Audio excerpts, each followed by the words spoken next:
మల్లికార్జున రెడ్డి గారు భూ కబ్జాలు యథేచ్ఛగా చేస్తున్నారు కడపలో. ఈ ఆరోపణలు ఉన్నా కూడా 5 సంవత్సరాల నుంచి ఎటువంటి ఎంక్వైరీ లేదు. మళ్ళీ ఆయనకే మళ్ళీ వాళ్ళకే టికెట్లు ఇస్తున్నారు. అంటే మీరు మళ్ళీ గెలవండి, మళ్ళీ దోచుకోండి, కనీసం మంచినీళ్ళు కూడా ఇవ్వకండి అని చెప్పడమేగా. అంతేనా? అంతేనా? ఎంపీ అవినాష్ రెడ్డి గారికి ఓట్లేశారు. ఎంపీ అవినాష్ రెడ్డి గారికి ఓట్లేస్తే కడప స్టీల్ ఫ్యాక్టరీ ఒక్క రోజైనా మాట్లాడాడా ఎంపీ గారు?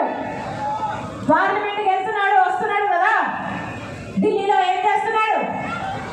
సిబిఐ దగ్గర నుంచి ఆయన కాపాడుకోవడానికి చూస్తున్నాడా, లేక ప్రజల గురించి ఏమైనా పని చేస్తున్నాడా?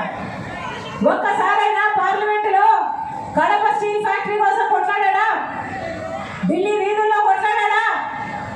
మరి ఎందుకు వేయాలన్నా వీళ్ళ ఓట్లు? రాజశేఖర రెడ్డి గారు ఉంటే కడప స్టీల్ ఫ్యాక్టరీ ఎప్పుడో అయిపోయి ఉండేది. కడప స్టీల్ ఫ్యాక్టరీ రాజశేఖర రెడ్డి గారి కళ. వైజాగ్ స్టీల్ మన రాష్ట్రానికి ఎలా తలమానికమో, మన కడప స్టీల్ ఫ్యాక్టరీ కూడా రాయలసీమ ద్వారా తలమానికం కావాలని రాజశేఖర రెడ్డి గారు కలలు కన్నారు. రాజశేఖర రెడ్డి గారు ఉంటే కడప స్టీల్ ఫ్యాక్టరీ పూర్తి కూడా అయిపోయి ఉండేది. రాజశేఖర రెడ్డి గారు శంకుస్థాపన చేసిన ప్రాజెక్ట్. ఆ తర్వాత చంద్రబాబు గారు ముఖ్యమంత్రి అయ్యారు. చంద్రబాబు గారు ముఖ్యమంత్రి అయ్యారు, మళ్ళీ శంకుస్థాపన చేశాడు. కానీ తట్టడి మట్టి తీసి అటు పక్క పోయలేదు. తర్వాత జగన్మోహన్ రెడ్డి గారు ముఖ్యమంత్రి అయ్యారు. రాజశేఖర రెడ్డి గారి ప్రాజెక్టు, నాన్న తలపెట్టిన ప్రాజెక్టు నేను పూర్తి చేస్తానన్నాడు. ఒకసారి వెళ్ళాడు, మళ్ళీ శంకుస్థాపన చేశాడు జగన్మోహన్ రెడ్డి గారు. సరిపోలే, మళ్ళీ 2 సంవత్సరాలు మళ్ళీ శంకుస్థాపన చేశాడు జగన్మోహన్ రెడ్డి గారు. ఆఖరి 5 సంవత్సరాలు అయ్యే పోయింది.